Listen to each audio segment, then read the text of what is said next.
10 मार्च 2015 हमारे वालिद साहब को शहीद किया गया। भाई को जब देखा तो मैं देखा नहीं गया, क़यामत टूट पड़ी थी हम पे। हमें फ़ख्र है अपने वालिद साहब पे कि उन्होंने इस मुल्क के खातिर अपनी जान निसार की।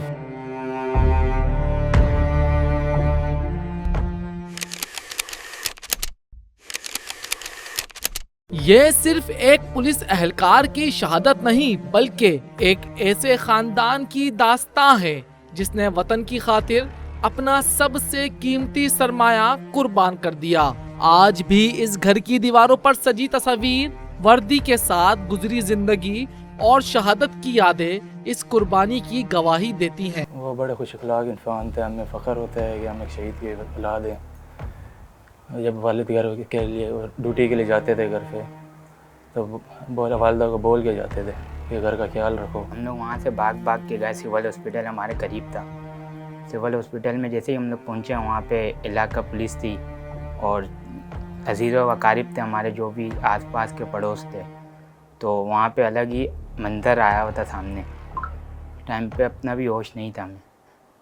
तो वहाँ से फिर जैसे ही आया, फिर हमारे चाचू हैं, तो उन्होंने हमें गले लगाया, फिर बताया हमारे को ये ऐसे ऐसे हो गया। सन 2015 में ड्यूटी के दौरान दहशतगर्दों की फायरिंग से शाहीन फोर्स के एहलकार शकील लोधी ने जामे शहादत नोश किया। मैं एएसआई तनवीर लोधी, शहीद शकील लोधी का छोटा भाई। जिस टाइम मैं सिविल हॉस्पिटल पहुंचा तो वहाँ पे एक अजीब सा माहौल था। देखा तो मुझसे सबसे पहले मैं वहाँ पहुँचा घर से।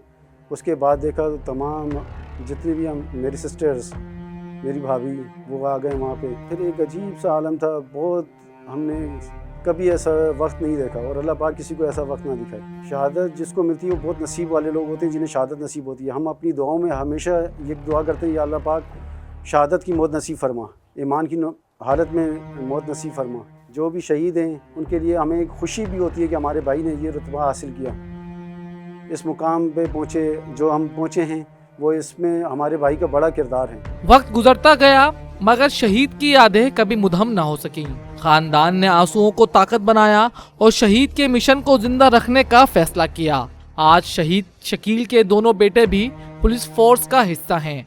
बाबा की ये नसीहत याद आती है कि अपने मुल्क की हिफाजत करो, अपने घर वालों को देखो, हर किसी से प्यार मोहब्बत से पेश आओ।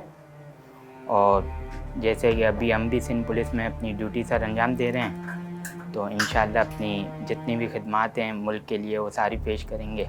जब मैं डीजी चौरंगी पे पहुंचा तो उन्होंने मुझे कॉल करी कि आप फ़ौरन सिविल आ जाएं। मैं जब सिविल गया तो वहाँ पे एक अजीब सा माहौल था और मुझे सब ने गले लगा लिया। उसके बाद मैंने भाई को जब देखा तो मैं देखा नहीं गया, क़यामत टूट पड़ी थी हम पे। शोहदा कभी मरते नहीं, वो अपने किरदार, कुर्बानी और वतन से मोहब्बत की सूरत हमेशा जिंदा रहते हैं। शहीद शकील भी उन्हीं बहादुरों में शामिल हैं।